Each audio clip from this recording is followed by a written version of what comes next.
नमस्कार दोस्तों, the learner point में आप सभी का स्वागत है। दोस्तों, अपन कर रहे थे एग्जाम दृष्टि यानी पीछे के आए हुए प्रश्न। इस क्रम में आज अपन करेंगे 161 से लेकर के 190 तक क्वेश्चन, यानी हर क्लास के अंदर लगभग 30 क्वेश्चन आते हैं। तो देखिए, किस दुर्ग को चिल्हे का टीला के नाम से जाना जाता है? तो जयगढ़ दुर्ग को जाना जाता है। फिर देखिए, कुम्ठ दुर्ग के नाम से कौन सा दुर्ग जाना जाता है? तो सिवाना दुर्ग है जो बाड़मेर वाला, उसे कुम्ठ दुर्ग के नाम से जाना जाता है। फिर देखिए, राजस्थान में सौर वेधशाला कहाँ स्थित है? तो राजस्थान में सौर वेधशाला है, ये उदयपुर में स्थित है। अब आपको कमेंट बॉक्स में बताना है कि ये सौर वेधशाला है, ये किस झील के किनारे स्थित है। अगला देखिए, इग्गल की पहाड़ी पर निम्नलिखित में से कौन सा किला स्थित है? तो इग्गल की पहाड़ी के ऊपर कौन सा किला स्थित है? तो जयगढ़ किला है, ये इग्गल की पहाड़ी के ऊपर स्थित है। फिर देखिए, 9 मंजिल के विशाल कीर्ति स्तंभ को राणा कुंभा ने अपने किस उपास्य देव को समर्पित किया? तो विष्णु को। ध्यान रखना, बहुत इंपॉर्टेंट क्वेश्चन है। 9 मंजिल के विशाल कीर्ति स्तंभ को राणा कुंभा ने अपने किस उपास्य को समर्पित किया? तो विष्णु को। फिर देखिए, कुंडा पंथ के प्रणेता कौन थे? तो राव मल्लीनाथ थे कुंडा पंथ के प्रणेता। फिर देखिए, पाबूजी की फड़ में भोपों द्वारा किया जाने वाला पाबूजी की फड़ में भोपों द्वारा प्रयोग किया जाने वाला वाद्य यंत्र? तो रावण हत्ता वाद्य यंत्र का प्रयोग करते हैं भोपा। फिर देखिए, दादू पंथ में नागा उप संप्रदाय के प्रवर्तक कौन थे? तो सुंदरदास थे। कौन थे? सुंदरदास। फिर देखिए, सलेमाबाद में निम्बारकाचार्य पीठ की स्थापना किसने की?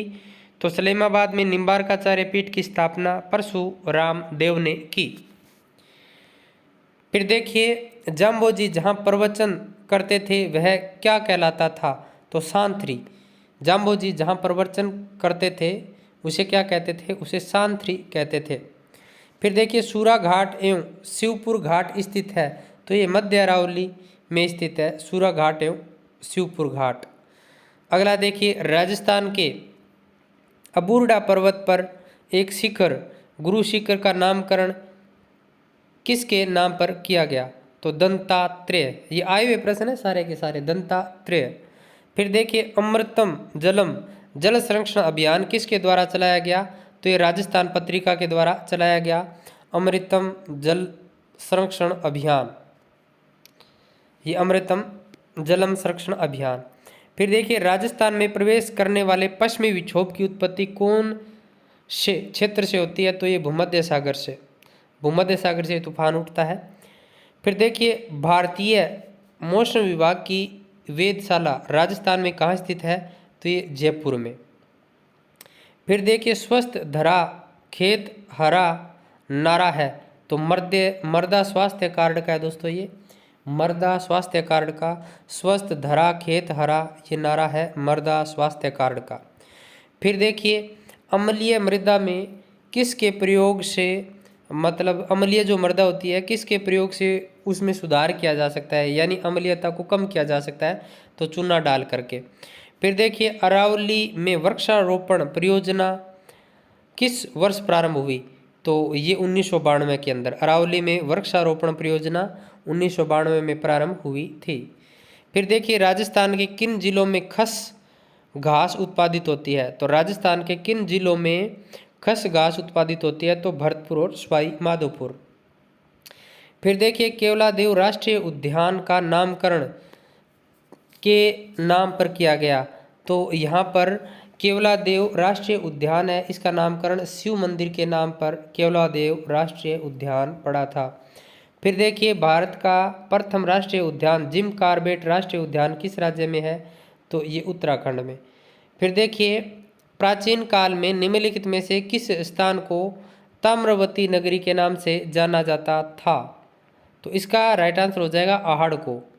ताम्रवती नगरी के नाम से आहड़ को जाना जाता था।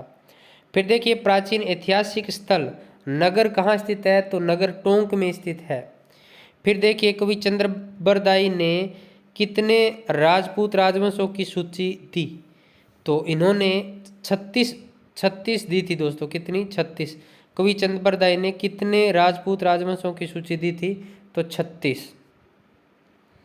फिर देखिए भारतीय इतिहास में निम्न में से किस अवधि को राजपूत अवधि कहा जाता है? तो 7वीं से 12वीं शताब्दी को राजपूत अवधि के नाम से जाना जाता है। फिर देखिए घटियाला प्राकृतिक अभिलेख का संबंध किस प्रतिहार शासक से है? तो कक्कुक से। फिर देखिए किस प्रतिहार शासक के शासनकाल में प्रसिद्ध ग्रंथ कुंवलमाला की रचना की गई? तो वत्स राज। फिर देखिए किस चौहान शासक द्वारा जवालीपुर को ज्वालापुर नाम में परिवर्तित किया गया? तो विग्रहराज चतुर्थ के द्वारा। फिर देखिए सन 1576 के युद्ध के बाद अकबर ने उदयपुर का प्रशासक किसे नियुक्त किया था? तो आमेर के जगन्नाथ कछवा को। अगला प्रश्न देखिए मेवाड़ के किस महाराणा के शासनकाल में मेवाड़ महाराणाओं के साथ सती होने की अंतिम घटना का विवरण मिलता है? तो ये स्वरूप सिंह के साथ मिलता है।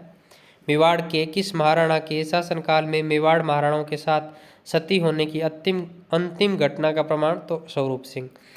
फिर देखिए जयपुर के अल्बर्ट हॉल का उद्घाटन किसके शासनकाल में हुआ था? तो महाराजा माधो सिंह। जयपुर के अल्बर्ट हॉल का उद्घाटन किसके शासनकाल में हुआ था? तो महाराजा माधो सिंह द्वितीय। अब दोस्तों कल आएगी अपनी कंप्यूटर की क्लास। परसों दोस्तों 2 तारीख है तो पदवर्दी के लिए आंदोलन है अपना, तो क्लास नहीं आएगी 2 तारीख को। अगली क्लास आएगी 3 तारीख को। तो फिर मिलते हैं नेक्स्ट वीडियो में, तब तक जय हिंद जय भारत।